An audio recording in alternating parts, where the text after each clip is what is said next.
gonna revise pretty much last couple of lectures because we broke up for a while. So because it builds up the background for the next topic of meditation, how to meditate and all that. And I really wanted to do that, but without the background that we might have lost, it will not fall into right place. So I think it's better that we recapture.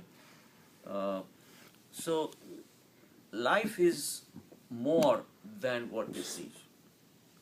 What we see is not the only thing that's around.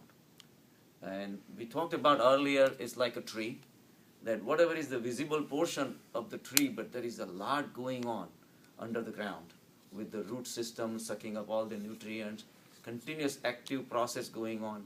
Even the portion that we see outside, there is a continuous flow of the chemicals and minerals and all this going on, and the air that being exchanged. A lot of things are not visible. And yet, whatever is the invisible portion is exactly the reason why the tree is here. And yet we don't appreciate that. All we see is, oh, it's a tree. But to us, it's a stem and the flowers and the most is leaves and all that. But the microscopic pores underneath the leaf is absorbing all the oxygen from the air, carbon dioxide actually, and giving out the oxygen. It's evaporating all the water that it sucks from the ground. The water is evaporating. There's a continuous process going on. The whole process is responsible for creation of the appearance of the tree. And yet we look at it as a static thing. So the same way life is a lot more than what we just see. That you are here, I am here, this is here, that is. But there is a lot more process going on. There is an interactive process going on. And all these processes are keeping the whole appearance of the life alive in front of us. Including the eye itself that is seeing it is also undergoing a lot of changes. I mean, 50 years, 60 years, 70 years, cataracts develop too. And so things are happening all the time. Meanwhile, considering the eons and eons the universe has been around, we have a glimpse of all this happening with the right settings and right set of instruments that we have to touch or smell or observe, and all these things gives us the glimpse of the total infinite Paramatma. So judging Paramatma and trying to judge Paramatma based on just what is visible is useless. It's meaningless. And that's why we have to be able to go deeper to understand the whole process. So human life is pretty much like a tree because roots are not visible, all these processes are not visible. The same way, even our physical body is only the final product kind of that particular moment, and even that is changing, of so much invisible processes that's going on within us even. So until we really look into our inside, we will never understand, never comprehend the whole process. And once, if we make efforts and go within and try to comprehend the whole process, our ego will just disappear. And we will come across face to face with the whole Paramatma, how the energy transformation is taking place right in front of us. Energy is converting into matter, staying as an energy, back and forth, energy to mass, mass to the energy. All this thing, continuous process going on independent of your efforts. You have not done anything. Whether you do anything or not, all you do is go to sleep, and the next morning you wake up, all your fatigue is disappeared, all the lactic acid that was built up in your muscles is all gone, all the waste products that were created already excreted to the kidneys, and you're ready to function. All the junk food that you ate or good food you ate or whatever is ready to eliminate. All this is like a New York City. You enjoy it all day long, but then a lot of things happen at night. The workers come, clean the streets, do this, do that, all that. It's like a supermarket. You go for shopping, you have a great experience, this and that, but all the thousands of people come and mess it up. But the evening crew comes in, stacks up all the shelves, and next day you wake up and you walk into the store, everything is neat and clean and all that. So we never think about all these things, but things do happen. And this is independent of you and me doing anything about it. That's the bottom line. So when you really understand the intricacies of the whole complex of web of life, we feel so insignificant. And that's the bottom line. When we start becoming insignificant, something significant starts arising in us. And that's the Paramatma. And that's the whole purpose of spirituality, is to take you to a place where you have no choice left but to bow down and understand the huge complex web of life that we call life. So the thing is, why we can't look at all these things? If we try to use our mind to understand all these things, it becomes mind-boggling. It becomes tiring, actually, to the point. And every time if I have to look at you and say, think about all the complex process that are going this and that and all that, even me and all that, it just becomes too much for the mind to handle. And that's the whole purpose. It should be mind-boggling. Then only you say, I just give up. That's the time the spirituality starts. So you have to have some vision of spirituality to look at the whole world. It's like if you send 5 people to a waterfall, a painter will start painting because he got overjoyed looking at a waterfall. He's going to immediately start painting. Some poet will start constructing poems. Some biologicians will say, okay, this plant belongs to this phylum, and this is this plant, and this is how the flowers come every 2 years, whatever and all that. He will start getting into detailed scientific aspect of all the plants around. Some geologist says, oh, this happened millions of years ago, how the earth went up and what went down and all those things. And spiritual person will go into samadhi, looking at the beauty, how the whole scenery has been created by the interplay of all the materials that are playing around with each other. The water, the rocks, the plants, and all the biology, all the life that's breathing in and out all the time. So it all depends what's your outlook in life. If you don't have spiritual outlook, you will never see any of these things. And then you will say, where is Paramatma? Fine. From your perspective, you're right. There is no Paramatma. This is all there is. These are all atoms and molecules and all that. And yeah, it's probably energy converting into mass and all that. But if you want to keep it at that point, that's fine. But then you will never walk away with that vision of spirituality.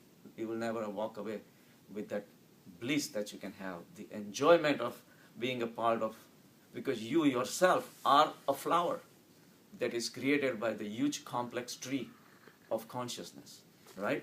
So when you yourself are only a tiny flower compared to, say, a huge tree, yes, it makes you feel tiny, but at the same time, it lets you appreciate that God has not left out any one of you.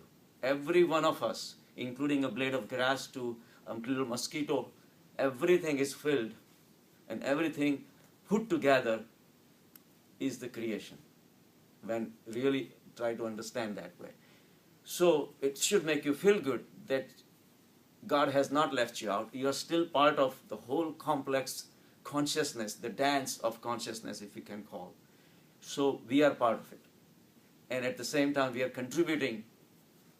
And each and every single atom has a potential to become Virat, infinite. So infinite is hidden in every single corner. And every single corner, for example, say take an example of one tree. It generates a seed. Now, let's just start from a seed. They say, if given proper conditions and the proper support, one seed has the capacity to turn the whole earth green. Say you remove all the competitions and let the seed flourish into a tree, and then millions of trees, and then millions of trees after that, the seeds, and more seeds, and just keep on populating without interference from the natural elements. One seed has a potential to cover up the whole earth, right? So when you talk about potentialities, in the potentialities, even a small fraction has the capacity to represent the infinite. Because a tree produces the fruit by which the tree is going to be known. A mango tree will only produce mangoes. A banana tree will produce bananas. But that's how you identify the tree. Otherwise, who cares about the tree?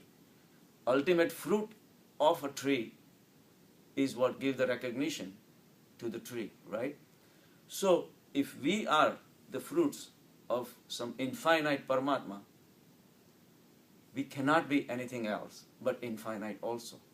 So, a tiny molecule, a tiny atom represents the whole infinite, and also the whole infinite can come out of a tiny atom also. So it is all interplay. So in that situation, the time, the space, and all these things become immaterial. The infinite play all the time. Infinite plays all the time, keeps on creating everything that is also infinite. So everything you see around is infinite. And then you just merge at that level, at infinite level. So it's just the way to understand the whole process. So it makes us feel really insignificant, but at the same time, every single second and every single atom is significant. Because who knows which atom and which moment will be the world-changing event or universe-changing the event, right? We retrospectively, a lot of times we say, oh, I did this, that's why I'm here, or whatever. But every single second manifested in the past is probably responsible for a lot of things, crazy little things, right? But it may change the whole history. I told you about the Napoleon. Yes. Like when he was a kid, a cat ran over. He was like 6 months old or 7 months old, something like that. And tremendous fear went into his head. And there was a lady taking care of him, took care of the cat and all that. But then later on, all throughout his life, he lived with the fear of cats. And the world-changing event, the war took place where Nelson defeated Napoleon, England versus France, right? France was dominating. Napoleon was the very heroic figure. He could win the war very easily, except Nelson brought 70 cats on the battlefield. At the end of the day, Napoleon was defeated. And Napoleon told his friends, he says, if Nelson thinks that he defeated me, he's wrong. The cats defeated me. A world-changing event. And English became popular because they were neighbors. If the England was defeated, we will be speaking French right now. Now imagine a significance of one cat deciding the future of all of us. Kind of. You're right. I'm trying to make it a point that no one should feel that they are insignificant. That's the bottom line. And no one should feel that anybody else is more significant than them. So there is no superiority complex. There is no role for inferiority complex either. We all exist. And at the existential level, we all are important. And at the same time, we all are unimportant. So it's all relative. It all depends how you want to look at life, right? So that's the beauty of life. That's the beauty of spirituality. You have a choice. You are born, you get up in the morning, you go through the whole life, and you go after years and after years and after years till you die, and you will never get a glimpse of Paramatma. The choice is yours. Whether you want to get the glimpse of Paramatma, there is no way you're going to be, able to comprehend him 100%. It's never going to happen. There is no way till you die or thousands of generations down the road, because Paramatma can never be understood. He can be only experienced. And experience is available right now. And it will be the same experience whether you do it today or 10 generations later. Whenever your mental level comes to the point of realizing and comprehending the futility of the whole material world, that's when the progress will start at the spiritual world. Whether you're going to do it 10 generations later or you want to do it now, why not? You can speed up your evolution, mental evolution, because it is happening. If you look at the whole evolution of the human species, right? We used to be living as an animal at the body level. Now we're living at the mind level. All the mind-related activities are taking more and more importance. So at some point, spirituality will kick in. And that's the only evolutionary progress the consciousness has designed, kind of, because that's the way we are going. We're definitely not going to go back. We try to go back, but we cannot go back because the inside potential of the inside energy is just forcing us to go at the mind level. And at mind level, there are always doubts. You ask, what, this and that and all that. Previously, like 50 years ago, it was easy to tell the kids, just bow down, and the kid bows down. Now it says, why? Why should I do that? And it's rightfully so. So the bottom line is we all are evolving, even without us wanting it or not. We are evolving. All our next generations which are coming up, they're questioning, they're doubting, and which is good. Which is good, yeah. Which is very good.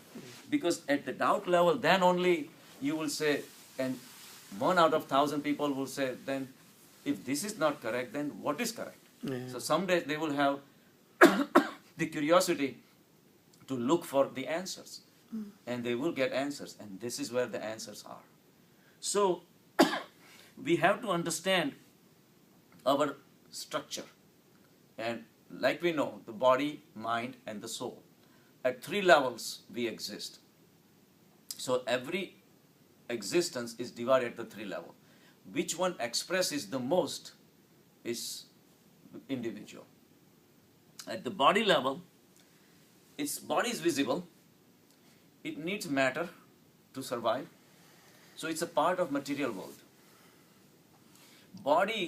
At the body level, there is nothing but discomfort. There is no pleasure at the body level. There is only suffering. Why? Because body wants certain things. If the body is hungry, it will look for food. If the body is thirsty, it will look for water. If the body has procreation needs, it will look for partner. So at the body levels, there is a suffering. And the only pleasure that you can have at the body level is only when those sufferings are taken care of. If you're really hungry, you eat, you feel good. But the feeling good is a relative thing. It's not that body feels good by itself. You have to meet its basic needs, right? So its needs are very little. To fulfill the needs of the body is simple. To make a basic living, I'm not saying for everyone, maybe certain countries not and all that, but still overall, with little efforts, you can meet the requirements of the body. And mind? Mind is another story. Now, you have to understand, at the mind level, the only thing that exists is a pleasure, believe it or not. Because mind looks for pleasure. And whenever it gets it, there is nothing but pleasure. There is no suffering in a way, and I'll explain. There is no suffering at the mind level, except when it wants the pleasure and it cannot have it. Absence of pleasure. Absence of pleasure is a suffering. At the body, absence of suffering is a pleasure. So at the body level, you cannot have a pleasure unless you meet your basic suffering and you alleviate your sufferings. So that's a relative pleasure. At the mind level, there is a positive pleasure. Like if you listen to the music, you're enjoying it. How can you deny that? If you look at a beautiful scenery, you're enjoying that too. Those are all positive pleasures. And at the mind level, if you don't get certain pleasure, it's not so bad. Like at the mind level, at the body level, if you don't have certain food, you will feel suffering, no question about it. But at the mind level, supposing you cannot read Sanskrit, and you want to enjoy Kalidas, for example, or you don't have any interest in the Beethoven, and you don't understand Beethoven, so that's fine. You will find some other pleasures. Absence of the pleasure that you have never experienced, you don't miss it, really. But once you have the pleasure, and then you cannot have it, then there is a problem. Once you enjoy a certain lifestyle, and then I take you out and then put it in a small hut to live, and then you have a problem. So the problem is, and the second problem with the mind is, the pleasure is very short-lasting. It has never found anything that will give you perpetual pleasure. So it has to keep looking for new pleasures. So the new pleasures has to come. The new pleasures, even though the new pleasures may not be necessarily better than the old pleasures, but as long as they are new pleasures, mind will like it. A person may have a beautiful wife, but a lot of times falls in love with his maid. Yeah, He may not be even Arnold good looking. Schwarzenegger. What's that? Arnold Schwarzenegger. Is that right? Yeah. I didn't know He that. had a kid. Oh, is that right? Yeah. Oh, yeah. That's I what they heard say. so. Yeah, that's what they say. Why would he Right. leave? You know, it's a beautiful wife. Yes, right? And Exactly. and Just the- look for a change. Yeah. So mind Yeah, yeah. wants a change. And the problem is, how many changes can happen in life? That's why the whole world, the whole business is going into creation for providing Different. those new changes. Now That it- has become a big business. Entertainment industry is thriving because of all that desires for the people. So now, previously when we were at the mind, when living at the body level, the life was simple. A lot of times we feel that yes, people living 50, 100, 200 years ago, they must be very happy. Yeah, but because we are unhappy, we feel that they must be happy. But the fact that they were not getting all these luxuries did not make them feel bad because they never saw it. So their life was simple and they were living simple, but at the same time, they never knew. So their pleasure was the pleasure of ignorance.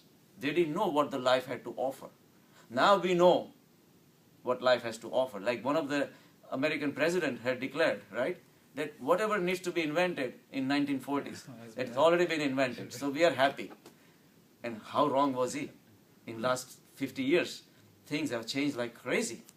So the more we look from life, the more life gives back to you. But the problem is, we're still living at the mind level. So we have progress from the body level to the mind level. But the mind level brings its own discomforts. So the mind, suffering comes in when it cannot have the change anymore. And it's looking for a change. And the process of looking for the change itself becomes a suffering.